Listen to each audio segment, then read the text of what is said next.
You're listening to Living Full Out with Nancy Solari.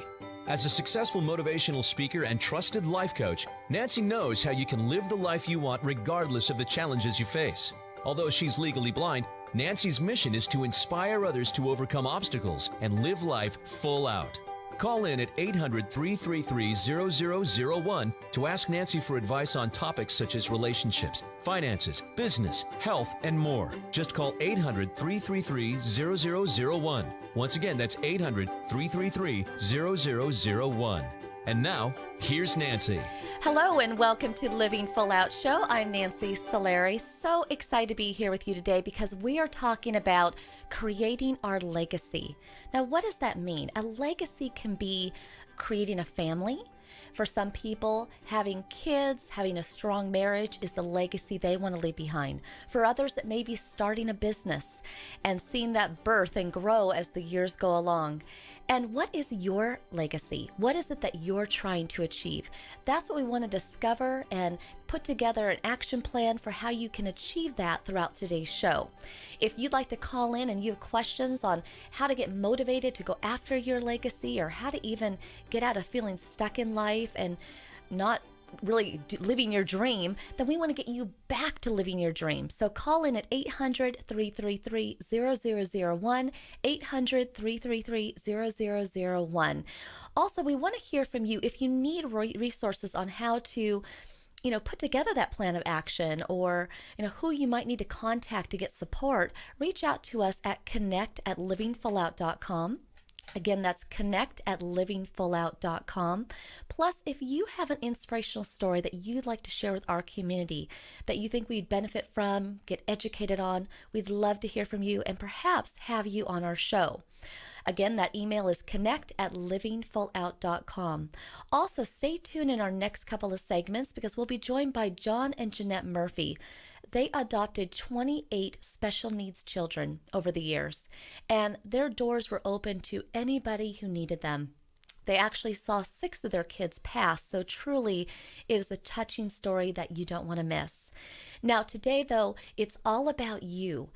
What motivation do we need to give you to get you going, to have you figure out what do you want most in life, to really go after living your dream?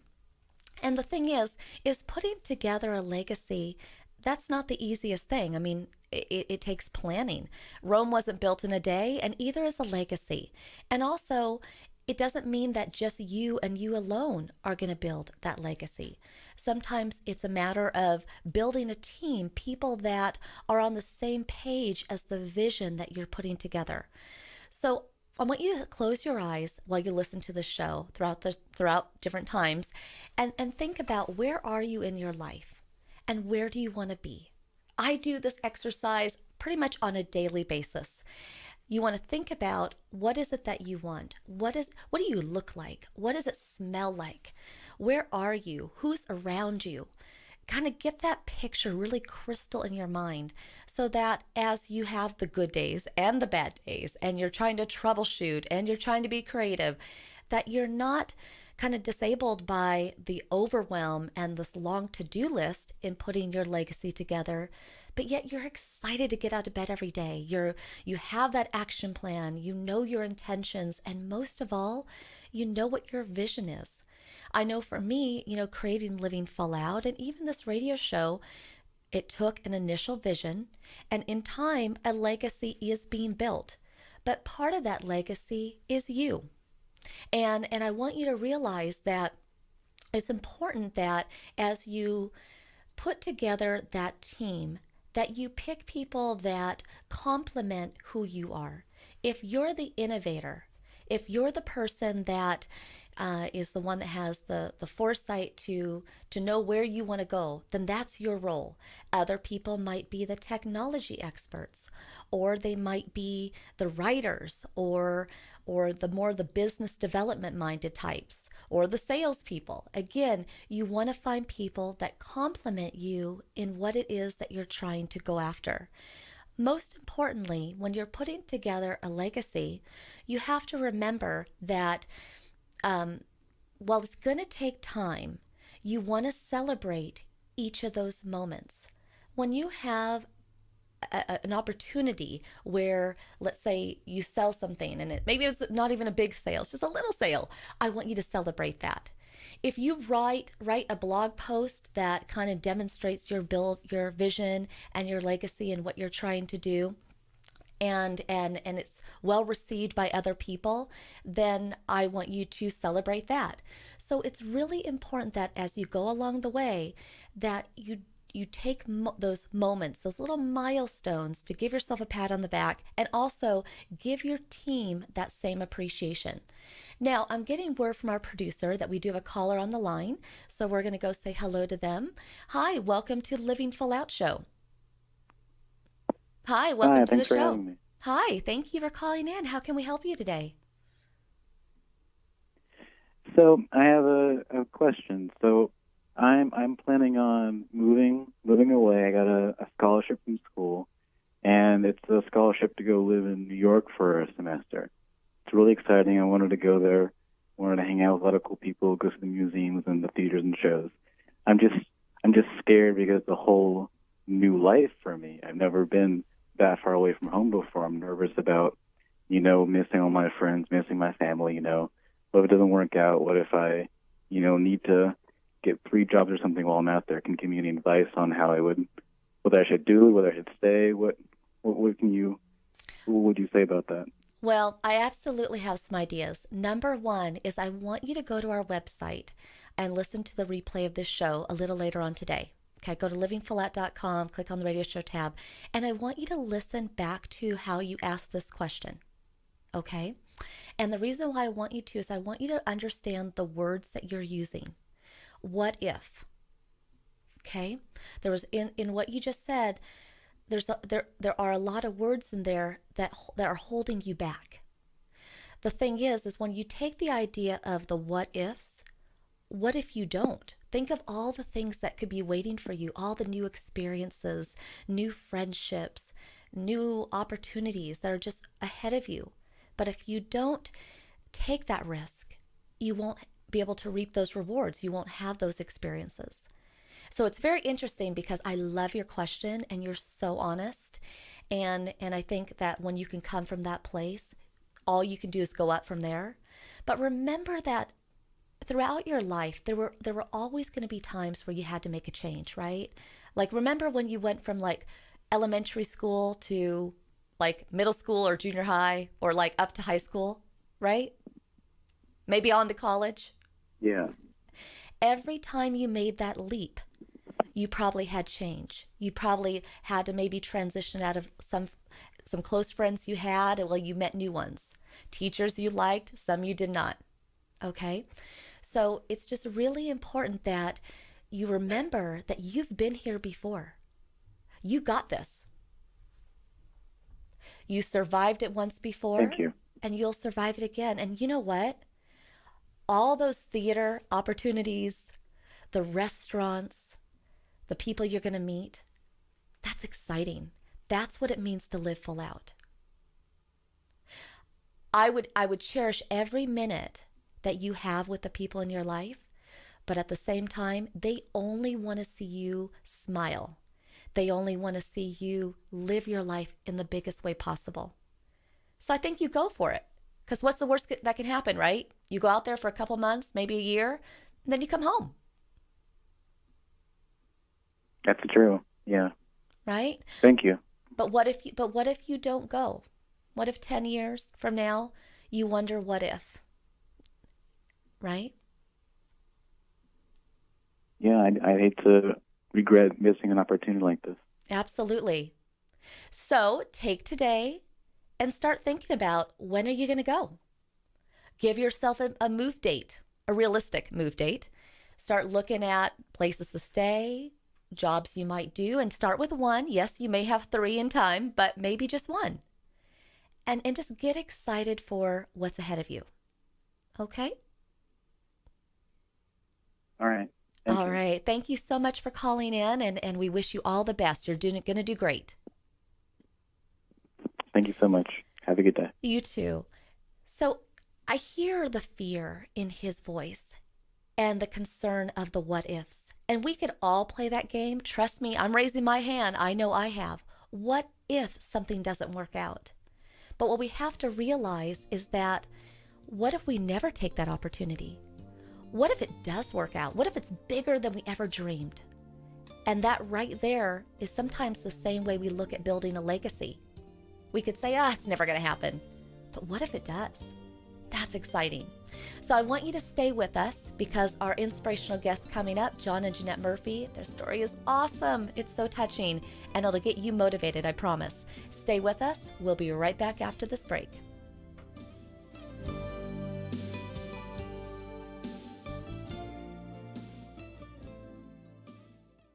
I realized that I'm not perfect, but it all really started to change because you judge me for having a problem. No one is going to know that I need help. I need help. I know that no one is going to judge me for having a problem. I realize that I'm not perfect, but it all really started to change because you listen.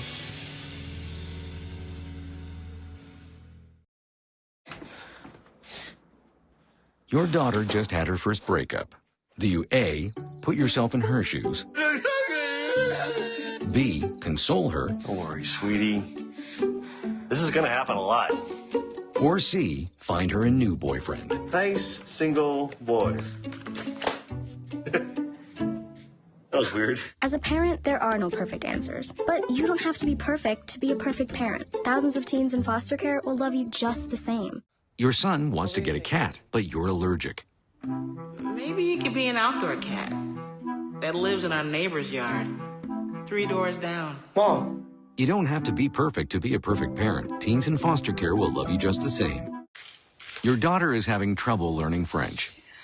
Do you A, hire a tutor? Bonjour.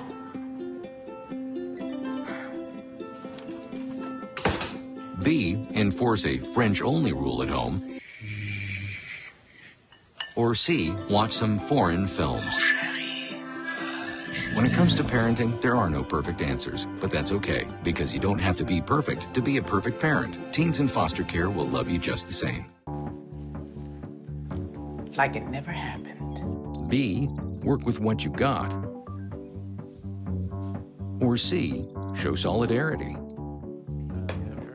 Thank you, babe. As a parent, there are no perfect answers. But you don't have to be perfect to be a perfect parent. Thousands of teens in foster care will love you just the same. When I was in foster care, I never knew when I would have to move. So I always had my suitcase ready to go.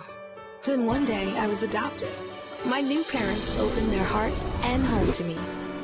My parents cook my favorite breakfast for me every morning. My parents take me on trips I never thought I would go on. They gave me a home and an even better reason to use that suitcase. My parents aren't perfect, but they're perfect for me. Drop that baby.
You got a king?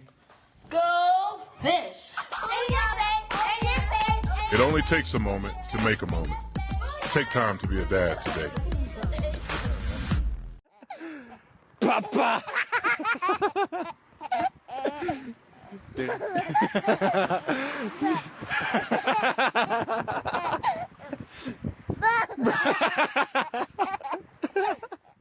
Red shirt, blue shirt, yellow shirt. Oops. Yellow pants, red pants, green pants. Oops.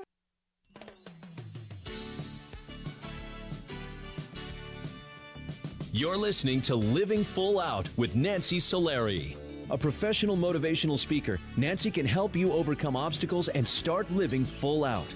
Call in with questions live at 800-333-0001. Once again, that's 800-333-0001. And now, here's Nancy. Hello and welcome back to the Living Full Out Show. I am Nancy Solari, and today we are talking about legacy. And how do we go about building a legacy? What do we even know what we're striving for? Well, sometimes people get that vision early in life, and our inspirational guests today, John and Jeanette Murphy, did just that. When they were married in the early 20s, they saw that there was an opportunity for them to be of service to fostering and adopting special needs children. Now, I know in my early 20s, I wasn't thinking about that, so they were way mature beyond their years. And they went on to actually adopt 24 special needs children of all different kinds, which we're going to learn about shortly, and have 4 children of their own, 28 in total. So I'd very much like to welcome John and Jeanette Murphy, my heroes of the day, to the show. Hello, welcome to the show. Hi, thank you, Nancy. Hi. Yeah, hi, Nancy. Well, hi. And you know what? I want to tell you both, I mean it. I was thinking about you yesterday, and I know it sounds a little cheesy, but our world is a better place because you're in it. And I mean that. The amount of children. Well, we appreciate you saying that, but it's just a little piece of the whole world. Yeah, but you guys, the Murphys, are one to remember, and that we're talking about legacy today. And you've built quite a legacy. It started out as a dream, and it grew. Now, I know in the early years when you had this idea, you were both working, at homes helping adults with special needs. What made you decide that you wanted to start working with children? Why children? When we would work with adults, we realized that there was this sense about them that they were the only people in the world, and that the world should revolve around them, and that they needed help with everything, and weren't able to do things themselves, and then excuses were made for them. And we thought, well, if you start with a young child, whether they're disabled or not, and you raise them up in the way that they, should be learning selflessness and compassion and caring, that no matter whether they're special needs or just your average child, that they can reach those expectations and go beyond what we generally would expect every day. Now, did you think that this process was going to be a little bit easier? I know there was a lot of red tape in what you were trying to do. I mean, think about this. They had this vision. They went out, they got a big old house, bought furniture, ready, arms wide open for children to come live with them, to help them, to train them, to support them. But what held you back in the early years? What was the holdup? It was basically the bureaucracy and the red tape and all the rules and regulations that involved just getting a child out of an institution. And they were allowed to come visit on weekends, but then they had to go back to the institutions until all the red tape was gone through. But for us, it took so long that a year had passed and we were broke. And we had to really give up our dream at that point temporarily. And I know at that point you moved in with your parents and tried to save money. And for so many reasons, the two of you could have said, okay, I guess we'll just have our own kids, which you did. You had 2 of them during this time. But you could have said, maybe we just aren't meant to do this. But you didn't. You kept going. What was the fire that kept you going? It was pretty much just a drive within us that it wasn't a choice. It was like, this is just what we're supposed to be doing. And, it's not these kids' fault that things aren't falling into place. And, they spent so many years being put in institutions that they were turning out to be institutionalized people that acted like institutionalized people. Right. And we could see the potential inside of them, and we just weren't ready to give up on that. And so... And it really, it just drove us. I love that. And oftentimes when we think about the legacy we're trying to build or going after our dreams and passions, it comes with that fire in our belly. You know, that almost, I have to do this. Like, it's no option. You're right. And the second time that you took this venture, that you decided you were going to go for it, what was different about that second time versus the first time? We were more financially stable because we worked in a group home with the adults in Woodbridge, Virginia, for 7 years, and we just kept, once we started adopting this, God just kept sending them. and I love that. And truly, they did. What were you going to say? What happened was we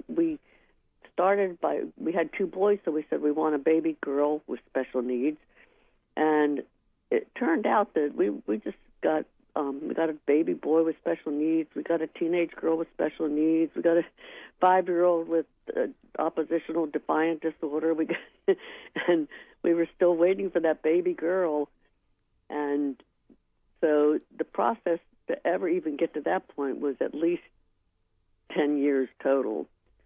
And in those, we actually bought a house that we really didn't qualify for.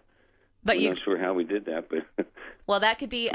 We had a house, yeah, and then the group home too. So we had 2 homes, and wow, and, we were operating, I guess you would say.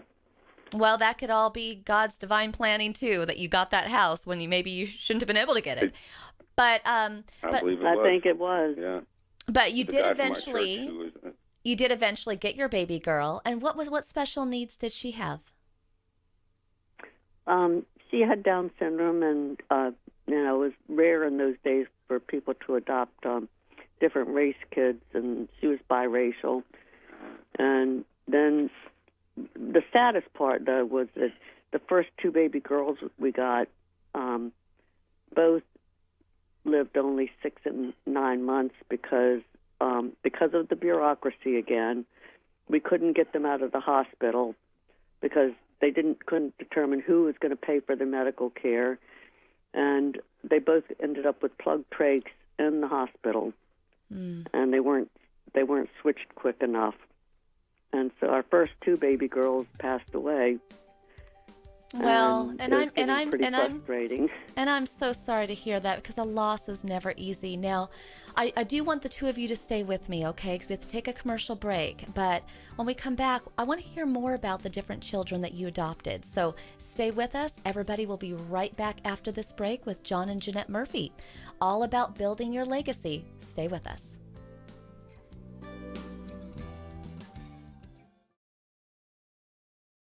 I see you mobbing over her. Let's go. Let's mob. Let's crawl.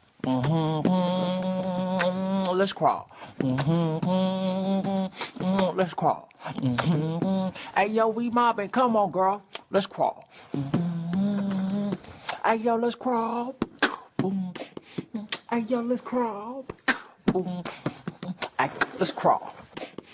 Hey, yo, let's crawl.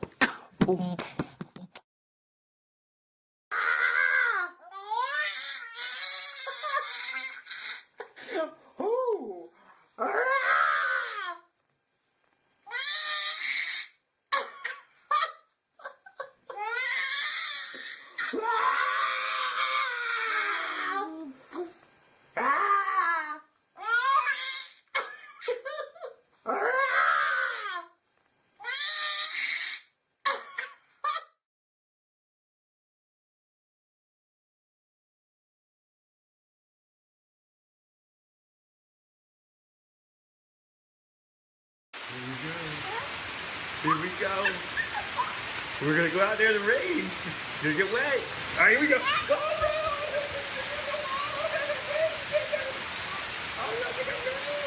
okay,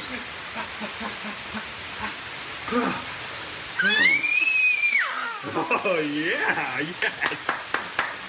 So much fun. so wet. I just...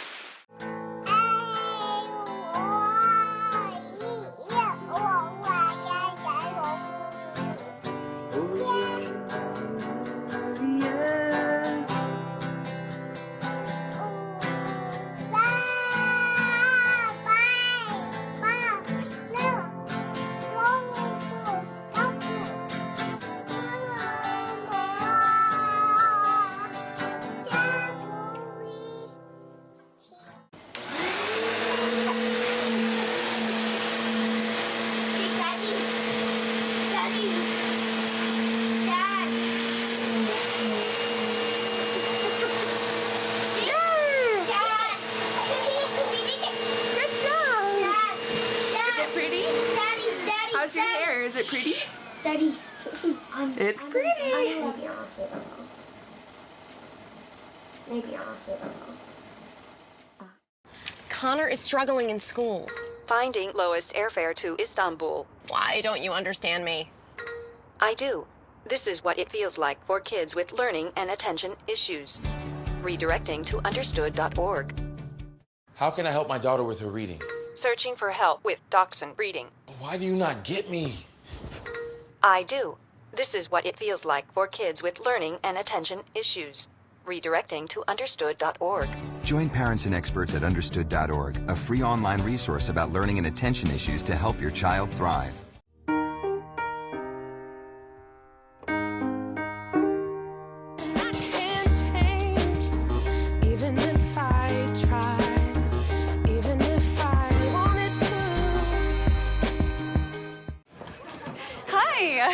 You think you're probably sober? Yeah. But you're thinking about taking the back roads home, just in case. Why would you do that? Probably okay isn't okay. Call a cab, a car, or a friend.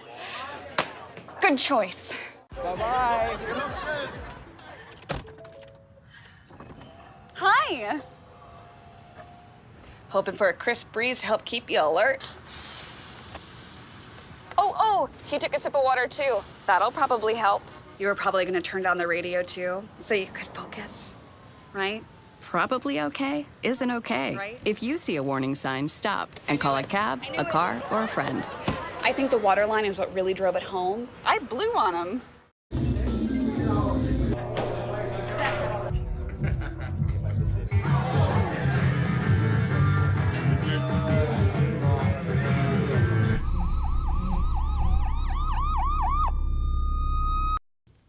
There's a shelter pet who wants to meet you. Meet one today. Visit theshelterpetproject.org. Adopt.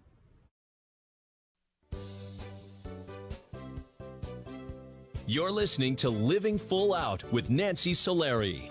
As a trusted life coach, Nancy will help you overcome setbacks and embrace all life has to offer. Call in with questions live at 800-333-0001.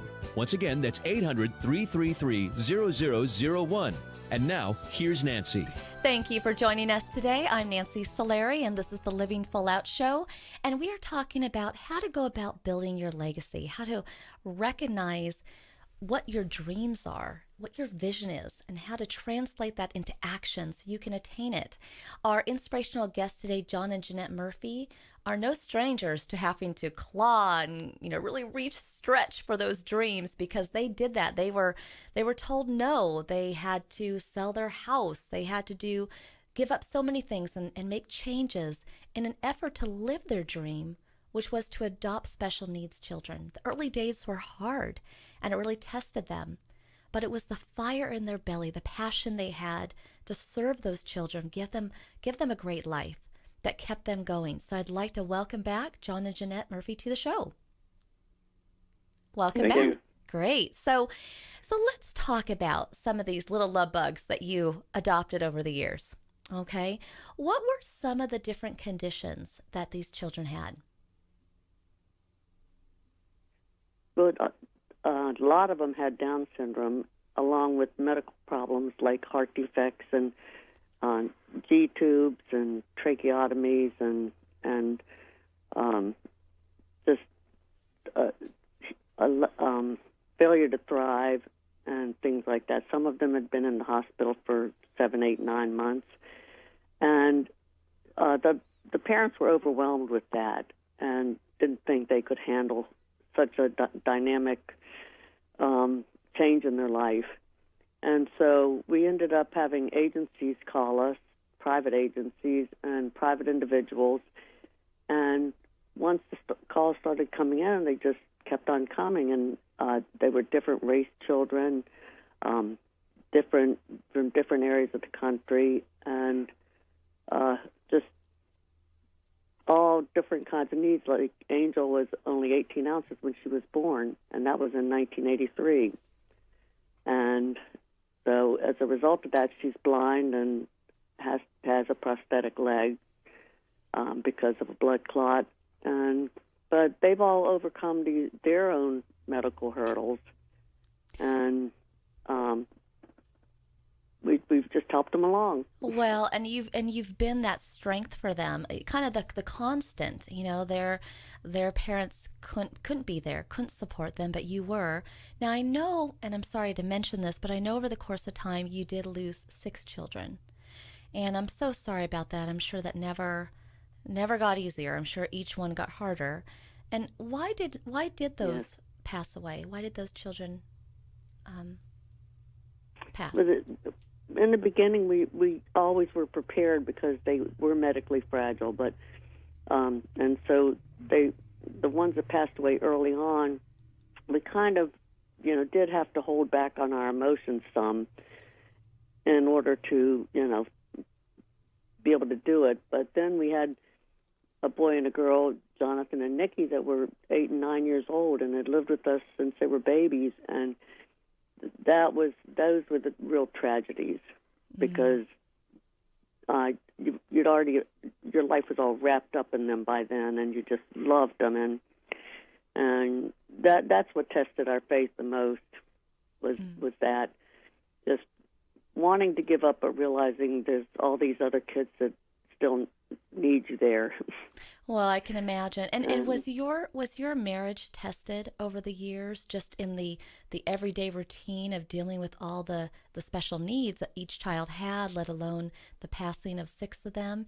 How did your marriage stay so strong? I think it was because we have a strong faith, and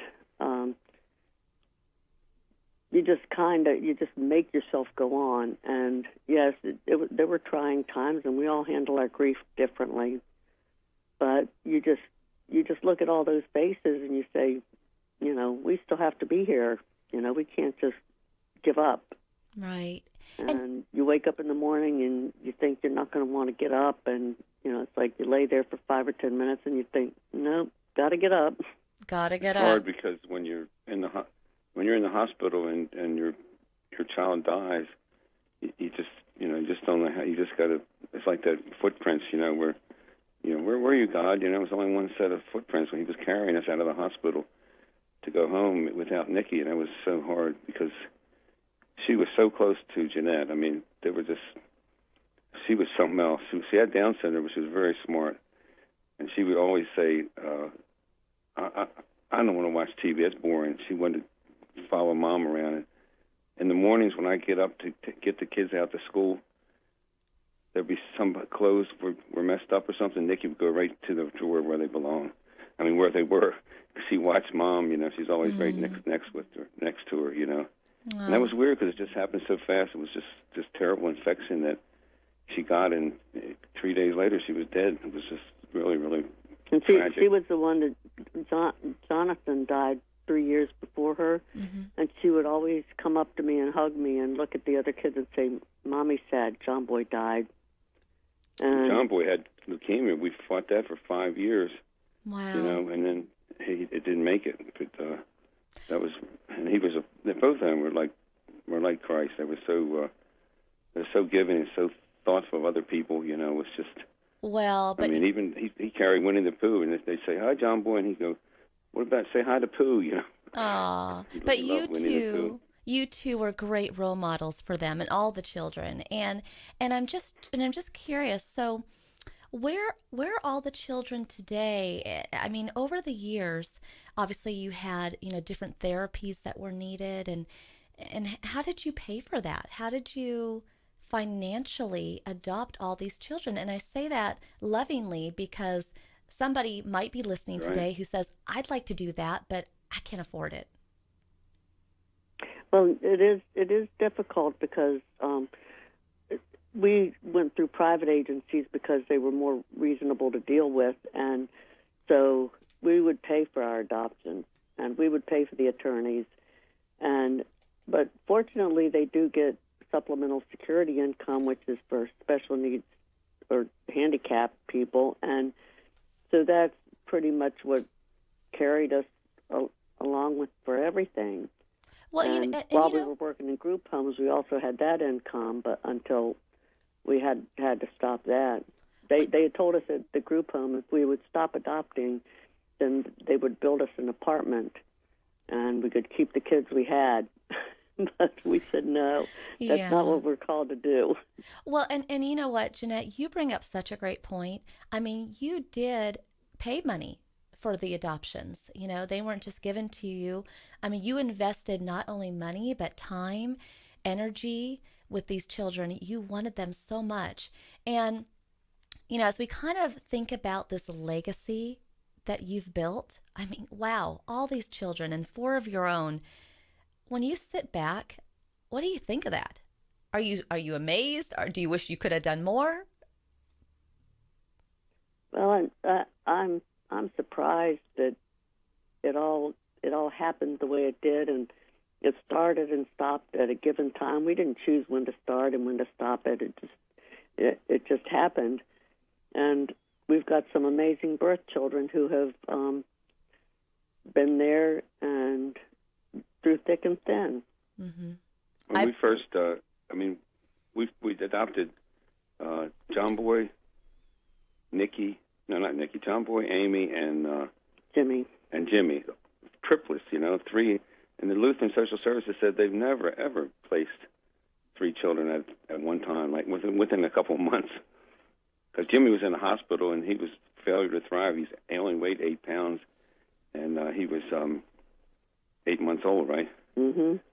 And so Amy went in for heart catheterization, and I told him I had to go to work because I couldn't stay, and then they moved her in this room, and there was this little Jimmy, and we thought, wow, look at him, poor guy. He looked like one of those refugee babies, because he only weighed 8 pounds. But Jeanette figured out that he had, after a while, he had celiac disease, allergic to gluten.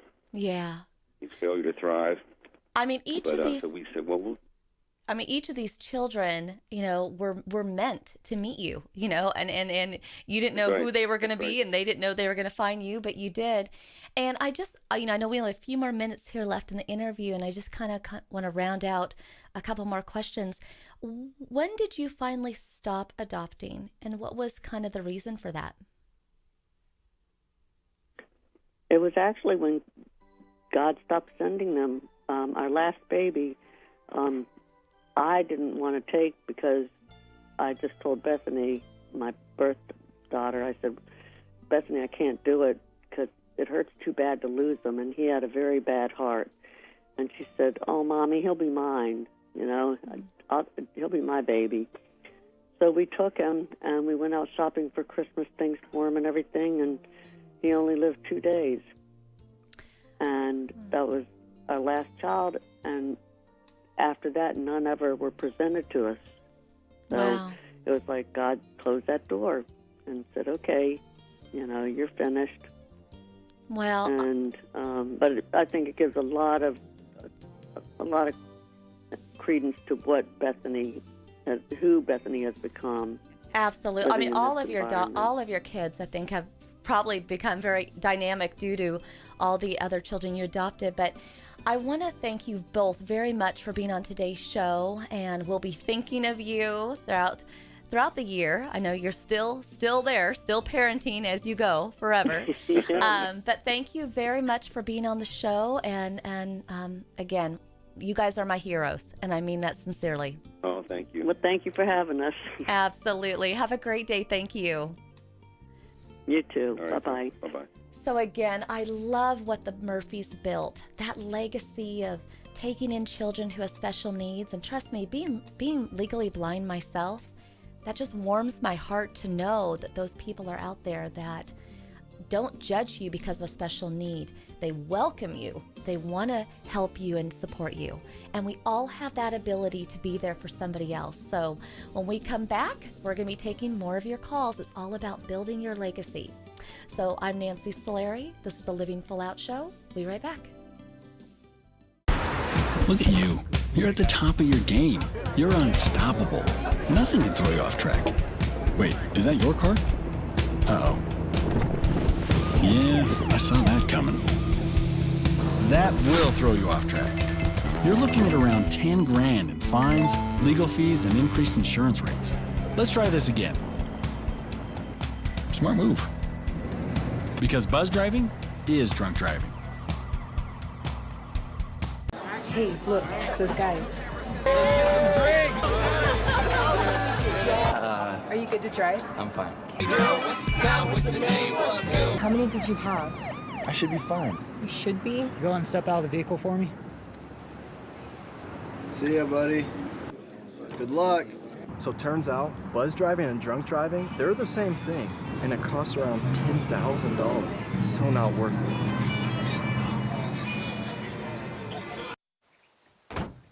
When they test you, stand firm and move only when you hear the seatbelt click that says they're buckled in for the drive. Never give up till they buckle up.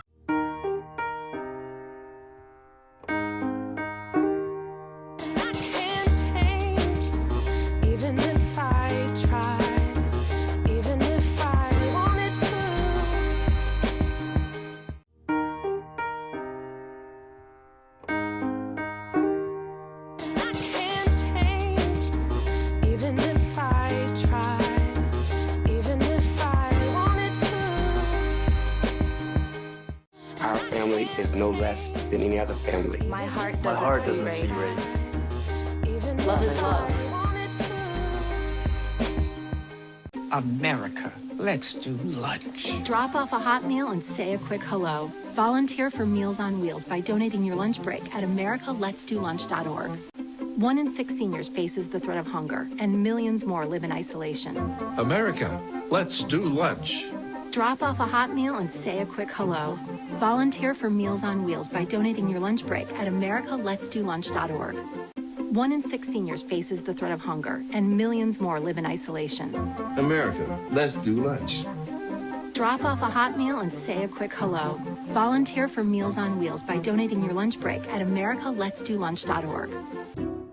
I'll never forget the day our landlord called and said, read your lease. No pets allowed. My owner tells him my dog ate the lease, but that didn't work. And now I'm stuck in the shelter. But this pit bull is ready for a new crib. I'm loving, loyal, and play well with others. So don't be intimidated by all my muscles, because the biggest one I have is my heart.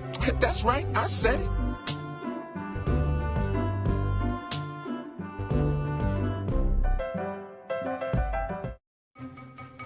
Me and my boy Matt had it good. He had catnip that was off the hook. But one day, he brings a girl home, and she's allergic to cats. Every sneeze was a nail in my coffin. Now I'm in a shelter. It's decent, but they don't even have Wi-Fi.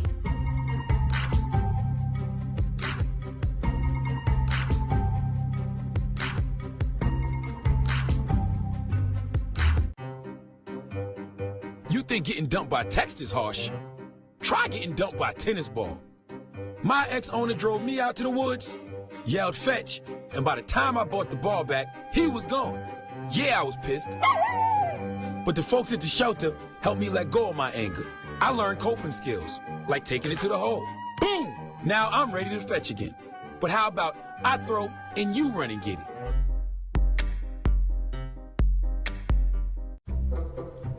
They call me Maxie, but I prefer tripod. I was your above-average four-legged homie, and then wham-bam minivan. Some people pity me. Now that's lame. I still run, fetch, and swim. And the ladies love me. I'm the ultimate wingman. Just don't ask me to high five.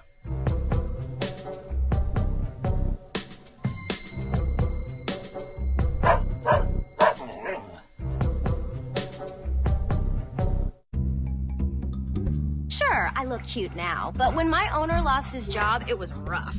I was living on the street, and one night, me and this Cocker Spaniel got into it so bad, I wound up looking like an ice cream cone. I cried a little bit, but thankfully I got rescued, so I'm running, I'm jumping, all back to my old self, and I'm ready to give unconditional love, even if you put a lampshade on my head.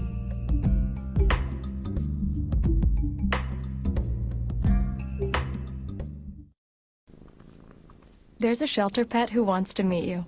Meet one today. Visit theshelterpetproject.org. Adopt. You're listening to Living Full Out with Nancy Solari. As a certified life coach, Nancy can help you to overcome challenges and start living full out. Call in with questions live at 800-333-0001. Once again, that's 800-333-0001. And now, here's Nancy. Thank you again for joining us today. I'm Nancy Solari, and this is the Living Full Out Show. And we've been talking about legacy and how to put that vision into action. You know, how to decide, what is my legacy? I don't even know what I want it to be.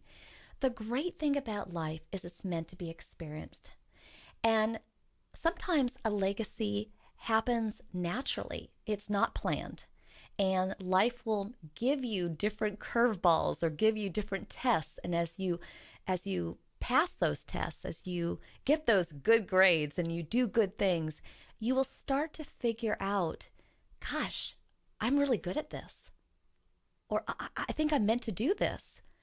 So sometimes you just have to be aware. You just have to be willing to be eyes wide open, ears open, arms open for all experiences. Because it's the unexpected that are the most beautiful gifts of all.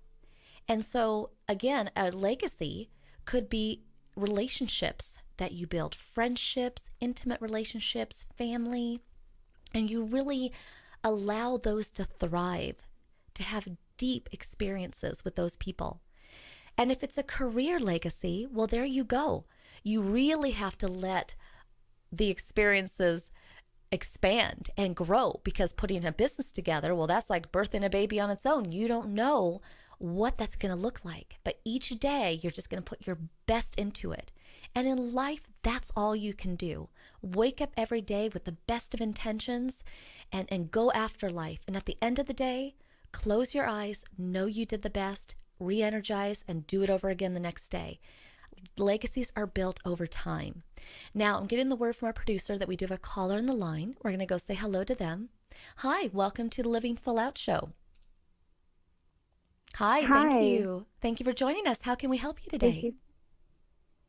Hi, well, I'm calling because I have a work situation actually that involves my sister. She actually reports to me, so we're kind of in a, boss-sister kind of relationship here. She's been really on edge, very volatile at work lately. I don't know if it's a personal thing or otherwise.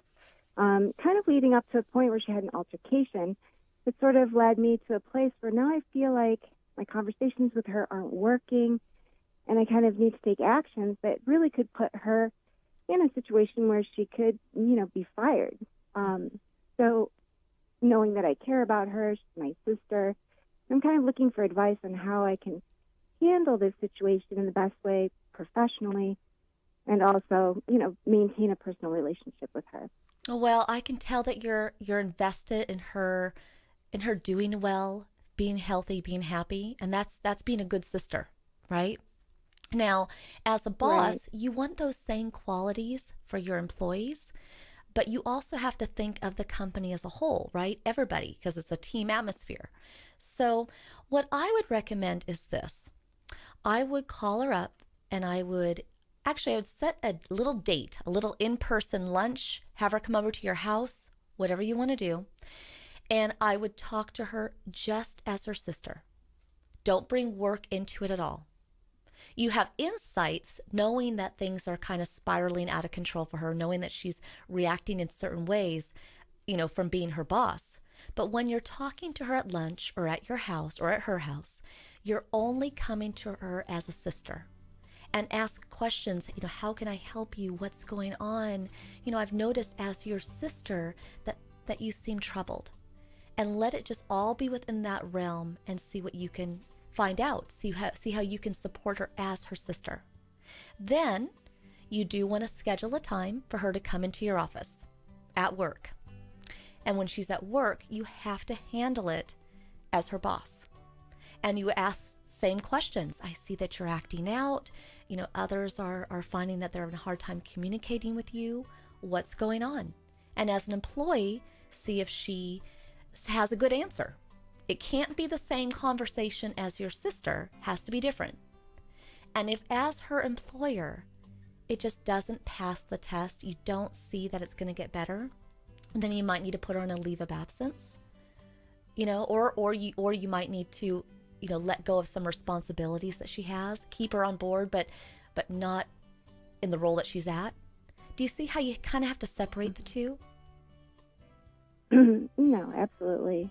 It's hard. I feel like when I'm her boss, that she feels that I don't, I feel like she creates it personal at work, and I don't know how to help her separate that as well. Well, okay, right there, that's where you have to set the boundaries. You have to set the tone.